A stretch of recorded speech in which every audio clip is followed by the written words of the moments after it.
Assalamualaikum warahmatullahi wabarakatuh. Perkenalkan, nama saya Dodi Rosadi. Di sini saya akan mempresentasikan tugas UTS di Matkul Organisasi dan Manajemen Industri yang diampu oleh Dr. IR Tringudi Wiatno, STMT IVU. Di sini saya mengambil dari salah satu artikel atau jurnal dengan judul Peranan Struktur Organisasi dalam Meningkatkan Koordinasi Kerja pada PT Astra International Medan. Slide berikutnya itu ada parameter studi di PT Astra International Medan. Berlokasi di lokasi observasi di Jalan Jenderal Gatot Subroto nomor 220 Medan. Kemudian populasi riset status karyawan PT Astra International Medan. Kemudian fokus sampel yaitu 40 karyawan, bagian sales, auto 2000 cabang Gatsu. Dan metodologi riset deskriptif, observasi langsung tanpa manipulasi variabel untuk memetakan kondisi aktual. Kemudian selanjutnya ada struktur bukan sekadar bagan melainkan wadah koordinasi. Wadah fungsional struktur organisasi adalah fundamental yang menyatukan tugas, wewenang, dan tanggung jawab. Simbiosis kerja, manajer, dan bawahan saling membutuhkan. Struktur mencegah tumpang tindih fungsi dengan menetapkan batas yang jelas. Untuk menciptakan koordinasi kegiatan dalam perusahaan, perlu diciptakan suatu wadah yang disebut struktur organisasi. Dan di slide berikutnya ada landasan teori 5 pilar struktur organisasi. Berdasarkan kerangka kerja Handoko tahun 2002, struktur yang solid dibangun di atas 5 elemen. Yaitu di sini ada 5 elemen. Yang pertama yaitu spesialis kegiatan, pembagian dan penyatuan kerja. Departementalisasi, kemudian yang kedua ada standarisasi, prosedur penjamin kelancaran kegiatan. Kemudian yang ketiga ada koordinasi, integrasi fungsi antar satuan kerja yang terpisah. Kemudian yang keempat ada sentralisasi atau desentralisasi lokasi kekuasaan dalam pembuatan keputusan. Kemudian yang kelima ada ukuran satuan kerja, proporsi jumlah karyawan dalam satu kelompok. Yang berikut yang 5 tadi itu adalah tujuan organisasi. Dan di slide berikutnya adalah pilihan arsitektur Astra, struktur organisasi garis. PT Astra International Medan menerapkan struktur garis untuk operasional sehari-hari. Pertama itu ada garis komandan yang jelas, memudahkan kepala cabang dalam mengendalikan dan memeriksa seluruh kegiatan operasional, yaitu ada kepala cabang atau manajer ya. Dan di sini ada laporan langsung. Pertanggungjawaban mengalir secara vertikal tanpa rantai birokrasi yang menyim. Di sini ada 3 bagian, yaitu ada sales manager, service manager, dan admin head. Dan di sini ada efisiensi pengawasan, pendelegasian tugas dapat dilacak secara presisi dari atasan ke bawahan langsung. Di sini ada 4 bagian.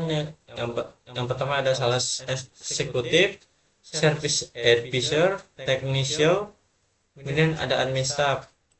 Dan di slide berikutnya ada ringkasan eksekutif, arsitektur strategi PT Astra International Medan. Pertama ada konteks, yaitu struktur organisasi, fungsi sebagai wadah esensial untuk membagi tugas, wewenang, dan tanggung jawab demi mencapai tujuan bersama. Kemudian ada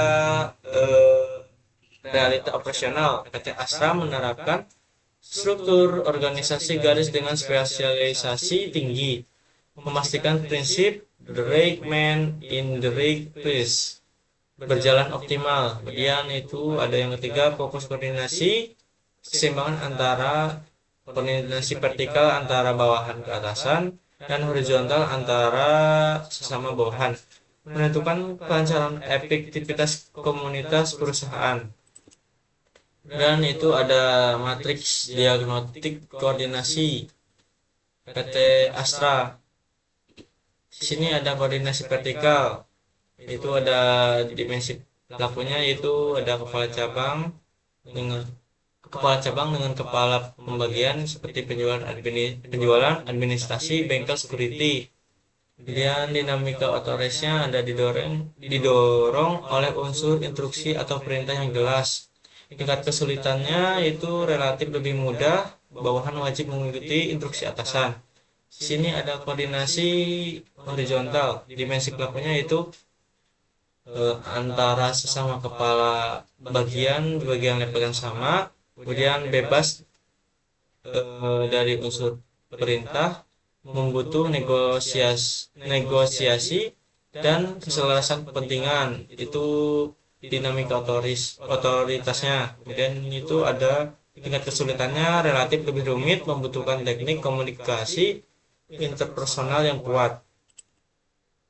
Kemudian di slide berikutnya adalah sintesis dinamika komunikasi dan pendelegasian. Di sini ada 3 tahap ya. Yang pertama, tahap ekosistem formal. Komunikasi lisan dan tulisan formal sangat vital untuk pertanggungjawaban hierarkis. Namun, komunitas formal memicu potensi birokrasi, kaku antar departemen. Kemudian yang kedua, itu ada resiko pendelegasian. Manajer tidak memiliki semua pengetahuan. Pendelegasian wewenang mutlak diperlukan meski membawa resiko bawahan membuat keputusan keliru. Kemudian yang ketiga ada solusi keseimbangan. Koordinasi tidak cukup hanya via rapat formal, bulanan atau tahunan.